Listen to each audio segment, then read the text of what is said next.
잠언 19장 22절부터 29절까지 함께 봉독합니다.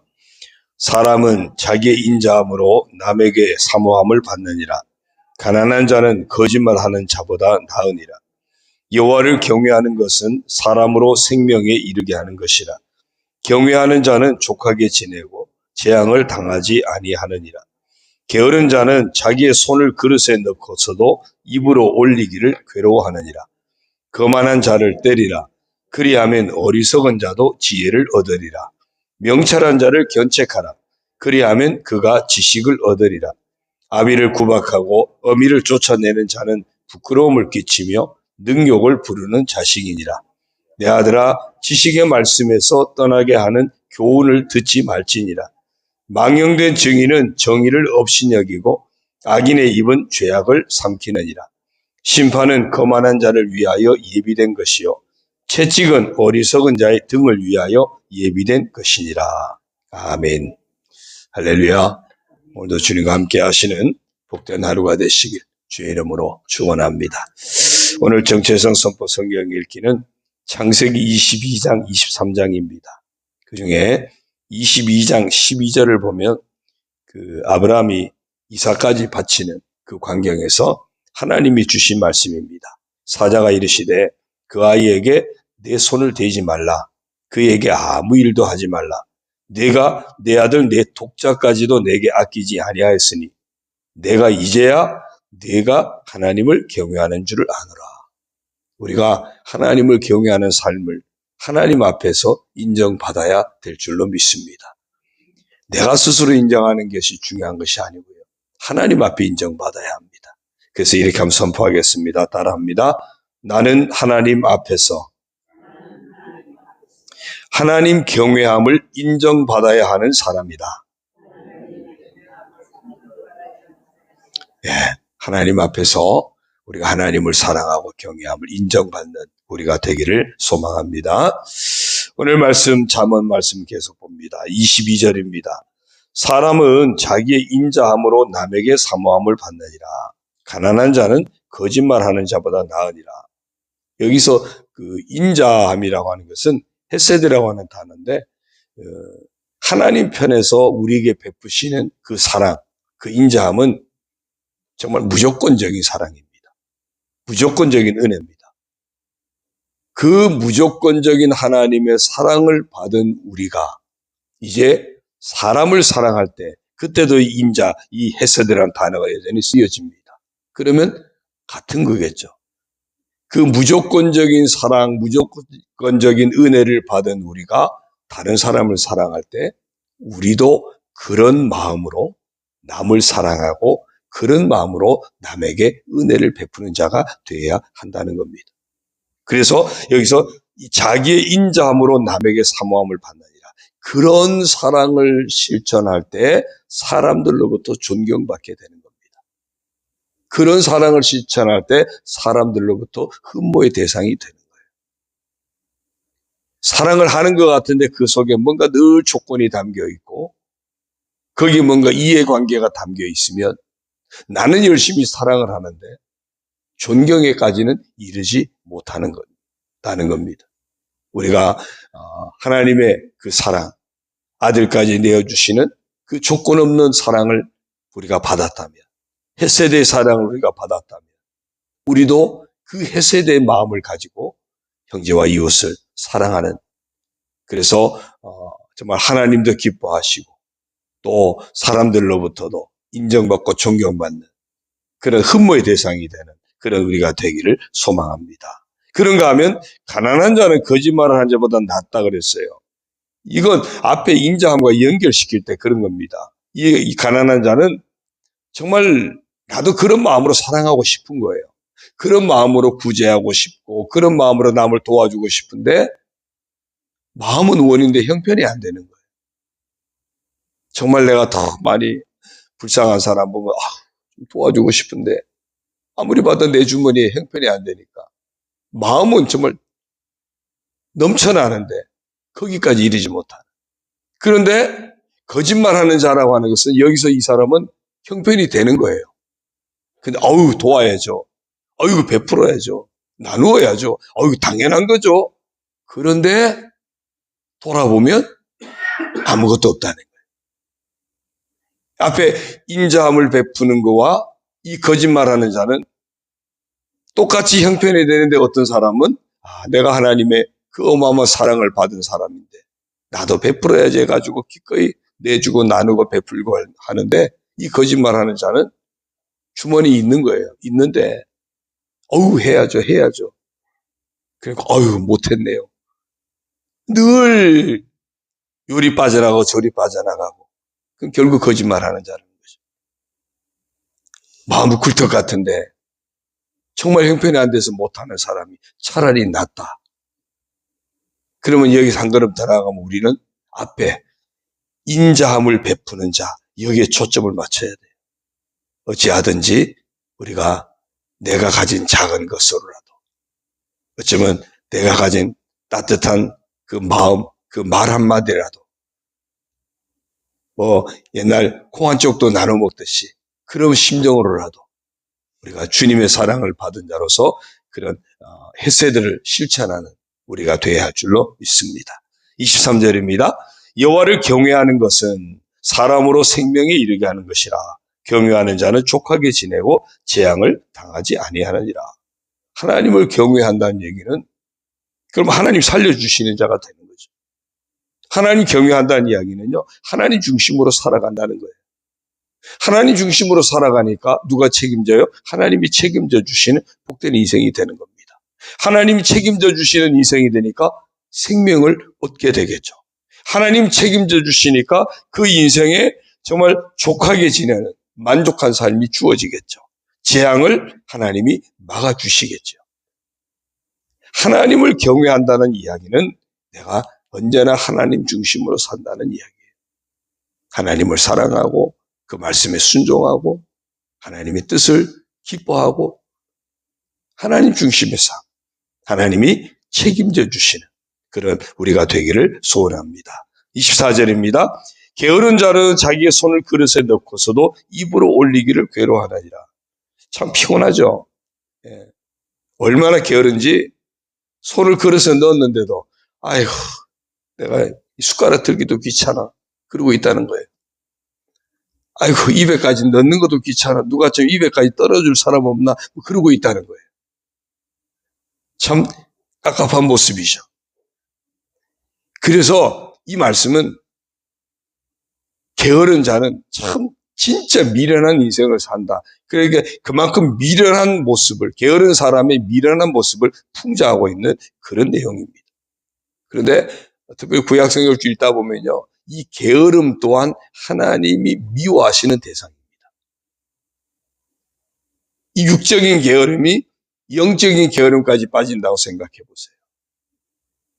죄에 빠져 있으면서도 회개하기가 귀찮은 거예요. 내가 하나님과 관계가 멀어졌으면서도 그 하나님 앞에 내가 관계를 개선하기 위해서 속죄제를 드려야 되는데 속죄제 드리기도 귀찮은 겁니다. 그러니 영적인 게으름에 빠져 있으면 하나님과의 관계가 개선될 방법이 없는 거예요. 그 죄 가운데 늘 빠져 살 수밖에 없는 하나님 미워하시는 자가 될 수밖에 없는 겁니다. 그래서 이 게으름은 결국 영적 게으름과 연결되어지고 하나님 미워하시는 대상이 된다. 우리가 영적 부지런함이 늘 회복되어야 할 줄로 믿습니다. 날마다 회개한다는 게요, 이게 영적 부지런함이 없으면 불가능한 겁니다. 이 새벽마다 이렇게 여러분 이렇게 일어나서 깨어서 오시는 것도요, 이게 단순히 육적인 부지런함을 가지고 되는 게 아니에요. 사모함이 있어야 돼. 영적인 부지런함이 없으면 쉽지 않은 겁니다. 우리가 날마다 영적 부지런함을 통해서 하나님 앞에 더 가까이 가는 그런 우리의 삶이 되기를 소망합니다. 25절입니다. 거만한 자를 때리라. 그리하면 어리석은 자도 지혜를 얻으리라. 명철한 자를 견책하라. 그리하면 그가 지식을 얻으리라. 거만한 자를 막 혼을 내는데 그거 쳐다보고 있던 사람이 어이구야 나도 정신 차려야겠네. 그런 의미예요. 반면교사라 그러죠. 누군가가 잘못하는 모습을 보면서 나는 저렇게 하면 안 되겠네? 그런 어떤 효과를 말하는 겁니다. 참 그런 거예요. 우리가 어떤 상황을 보든지 나를 돌아볼 수 있고 하나님 앞에서 내가 회개할 수 있고 하나님 앞에서 내 삶의 허리띠를 고쳐매고 정말 하나님 앞에 내가 바로 설 수 있다면 그 축복입니다. 우리가 남이 잘하는 사람을 보면서 아유 나도 저렇게 잘해야지. 못하는 사람 보면서 아유 나 정신 차려야지. 다 나를 돌아보는 거울로 삼으면 그러면 그건 복된 것입니다. 거만한 자를 때리라 그리하면 어리석은 자도 지혜를 얻으리라. 어떤 그런 의미를 말하는 거예요. 명철한 자를 견책하라 그리하면 그가 지식을 얻으리라. 정말 명철한 사람에게는 정말 그에게 책망을 하면 그 사람은 아유 예 알겠습니다. 제가 정말 정신 차려야겠네요. 그렇게 만든다는 거예요. 디모데전서 5장 20절에 보면 이런 말씀이 있어요. 범죄한 자들을 모든 사람 앞에서 꾸짖어 나머지 사람들로 두려워하게 하라 그랬어요. 누가 잘못되든 누가 또 무슨 사고를 당하든지 어려움 당하든지 하는 거 볼 때마다 그 모습만 보지 말고 그 속에서 나를 볼 수 있으면 그래서 하나님 앞에 나를 바로 세우는 기회로 삼으면 그게 지혜예요. 우리가 그런 날마다 하나님 앞에서 우리를 돌아보는 계기로 삼는 그런 인생의 지혜가 우리 가운데 있기를 바랍니다. 26절입니다. 아비를 구박하고 어미를 쫓아내는 자는 부끄러움을 끼치며 능욕을 부르는 자식이니라. 정말 있으면 안 되는 행동이잖아요. 아버지를 구박하고 어미를 쫓아내고 미련한 사람의 아주 패역한 그런 행동을 아주 대표적인 행동을 지금 꼬집고 있는 겁니다. 근데 그 율법에 의하면 레위기 20장 9절에도 이런 사람은 반드시 죽이라 그랬어요. 반드시 죽일지. 잠언 30장 이제 뒤가 17절에 보면요.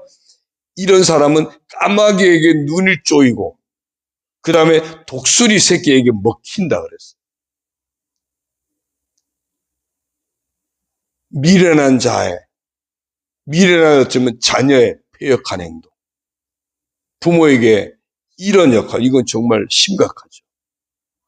그럼 우리가 영적으로 혹시라도 하나님 아버지 앞에서 혹시라도 이런 패역한 행동이 우리에게 나타나지 않을까.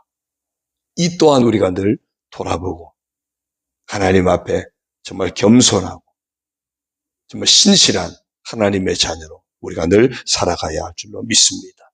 그래서 필요한 것이 27절입니다. 내 아들아 지식의 말씀에서 떠나게 하는 교훈을 듣지 말지니라 그랬어요. 이 지식의 말씀은 뭐겠어요? 좀 하나님 말씀이죠. 우리가 순종해야 할 말씀, 생명의 말씀, 축복의 말씀, 이런 말씀에서 떠나게 하는 어떤 세상 가치든지 떠나게 하는 어떤 잘못된 교훈이든지 이런 것에서 듣지 말라 그랬어요. 듣지 말라. 그런 거 듣다 보면 빠져들기 때문에 그런 겁니다. 듣다 보면 말하게 돼 있고요. 듣다 보면 그것이 내 행동에 나타나게 돼 있고요. 그래서 우리가 내가 있는 자리가 어떤 자리인지 분별해야 돼요. 복 있는 사람은 악인의 꾀를 따르지 아니하고 죄인의 길에 서지 아니하고 오만한 자들의 자리에 앉지 아니하고 그냥 듣지 말고 따르지 말고 관심 갖지 말라는 거예요. 오직 우리가 관심 가져야 할 것은 오직 여호와 율법을 주야로 묵상하는 자로다. 하나님의 생명의 말씀에 우리가 관심을 가져야 돼요. 내가 무엇을 순종해야 될지 내가 무엇을 붙들고 살아야 할지 오직 생명의 말씀, 하나님 말씀만을 붙드는 자가 되라는 겁니다. 그 다음에 28절입니다. 망령된 증인은 정의를 업신여기고 악인의 입은 죄악을 삼키느니라. 망령된 증인, 어떤 이해관계를 따라서 위증을 하고 진리를 거역하는 그런 행위, 그건 정의를 깨뜨리는 거죠. 정의를 업신여기는 겁니다. 악인의 입도 마찬가지예요. 죄악을 삼킨다. 아주 죄악을 삼킨다는 얘기는 뭐예요? 내 속에 죄가 가득하다는 얘기잖아요. 아예 죄에 빠져 사는 그런 모습이에요. 그래서 그런 모습이 되지 말아라. 그들에게는 어떤 있다고요? 결과적으로 29절이 연결됩니다. 심판은 거만한 자를 위하여 예비된 것이요 채찍은 어리석은 자의 등을 위하여 예비된 것이라.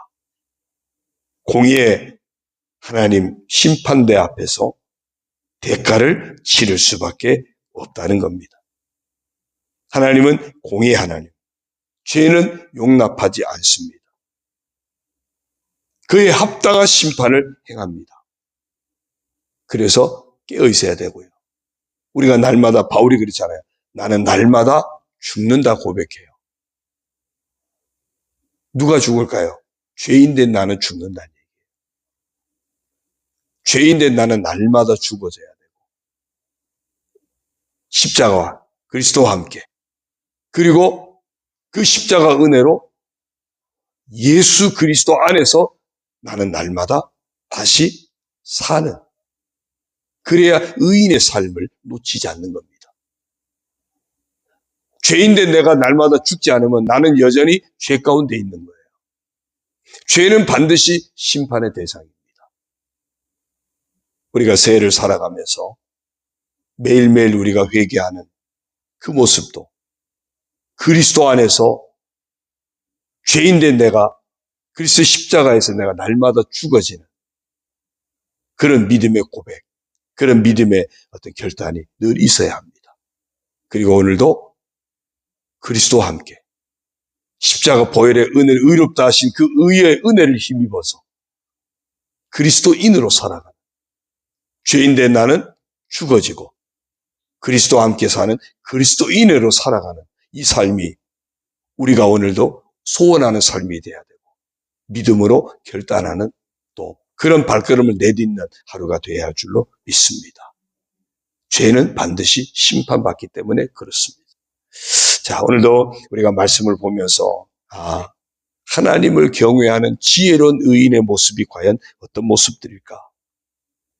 인자함을 인자함에 베푸는 삶을 놓치지 않는 것. 늘 하나님 말씀 중심으로 하나님의 교훈을 받아서 살아가는 그런 모습들.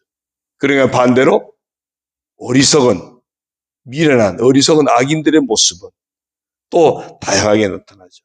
게으른 자의 모습으로, 또한 아주 패역한 그런 행동을 하는 모습으로, 망령된 증인의 모습으로 다양한 이런 모습들이 있습니다. 오늘 이 하루를 살아가면서도 하나님의 사랑을 받은 사람답게 정말 우리도 그런 마음으로 사랑하면서 사는 하루, 하나님 중심의 삶을 살아가는 그런 하루, 영적 부지런함을 놓치지 않는 그런 하루, 세상의 악을 보면서 나는 저러면 안 되겠다, 정신 차려야겠다, 날마다 나를 돌아보고 회개하는 삶을 놓치지 않는 말씀 붙잡고 그 말씀에 순종하며 생명의 길을 걸어가는 우리 모두가 되기를 주의 이름으로 축원합니다. 기도드립니다. 하나님 아버지 고맙습니다. 이 아침에도 말씀으로 저희를 인도하여 주시니 감사합니다. 예수 믿고 구원받은 의롭다함을 받은 저희들, 하나님의 그 어마어마한 사랑을 받은 저희들, 이제 그 사랑을 품고 저희들도 진정한 사랑의 사람으로 살아가게 하여 주옵소서. 우리를 구원하신 하나님을 경외함을 놓치지 않는 하나님 중심의 삶, 그래서 하나님의 말씀을 품고 하나님의 뜻을 따라 순종하며 살아가는 저희들 되게 하시고, 인자함을 베푸는 삶을 놓치지 않게 하여 주시고, 날마다 회개하는 삶을 놓치지 않게 하여 주시고, 하나님 말씀 앞에서 신실하게 행하는 복된 인생의 길을 걸어가게 하여 주옵소서. 그리하여 우리 모두가 하나님 앞에서 하나님 경외함을 인정받는 그런 복된 성도가 다 되게 하옵소서. 아브라함이 이렇게 하나님 앞에 인정받는 길을 갔던 것처럼 믿음으로 아브라함의 후손된 저희도 하나님 앞에 인정받는 그런 복된 인생의 길을 걸어가는 저희들 다 되게 하시고, 또 우리 성도들의 가정이 되고 교회가 되도록 축복하여 주옵소서. 이 하루도 온전히 주님 의지하고 믿음으로 살아가는 저희들 되게 하여 주시고, 십자가 보혈을 의지하고 정말 죄사함의 은혜에 힘입어서 의의 삶을 감당하며 살아가는, 하나님 자녀의 삶을 살아가는, 그리스도인의 삶을 살아가는 저희들 다 되게 하옵소서. 감당할 수 있도록 믿음의 복을 주시고 또 건강의 복을 허락하여 주옵소서. 육체의 모든 연약함을 치료하여 주옵소서. 모든 병마를 깨뜨려 주옵소서. 주 안에서 영과 혼과 육을 강건함으로 지켜 주옵소서. 가정을 축복하시고 자녀들을 축복하시며 직장이나 사업 모든 생업도 복을 내려주셔서 하나님 앞에 더 영광 돌려드리며 하나님 앞에 더 기쁨이 되고 하나님 앞에 더 인정받는 복된 삶을 살도록 주여 우리 온 성도들을 축복하여 주옵소서. 우리 교회가 정말 이 마지막 시대에 하나님 앞에 아름답게 쓰임받는 그런 귀한 교회가 되도록 주님 축복하여 주옵소서. 오늘도 반찬 나눔을 통해서 하나님의 사랑이 아름답게 증거되게 도와주시고 그곳에 정말 하나님의 복음이 자랑되어지는 그런 놀라운 일이 하도록 주님 역사해 주시고 헌신하고 수고하는 모든 이들에게 하나님의 은혜로 갚아 주옵소서. 예수님의 이름으로 감사하며 축복하며 기도 올리옵나이다. 아멘. 하늘에 계신 우리 아버지, 아버지의 이름을 거룩하게 하시며 아버지의 나라가 오게 하시며 아버지의 뜻이 하늘에서와 같이 땅에서도 이루어지게 하소서. 오늘 우리에게 일용할 양식을 주시고 우리가 우리에게 잘못한 사람을 용서하여 준 것 같이 우리 죄를 용서하여 주시고 우리를 시험에 빠지지 않게 하시고 악에서 구하소서. 나라와 권능과 영광이 영원히 아버지의 것입니다. 아멘.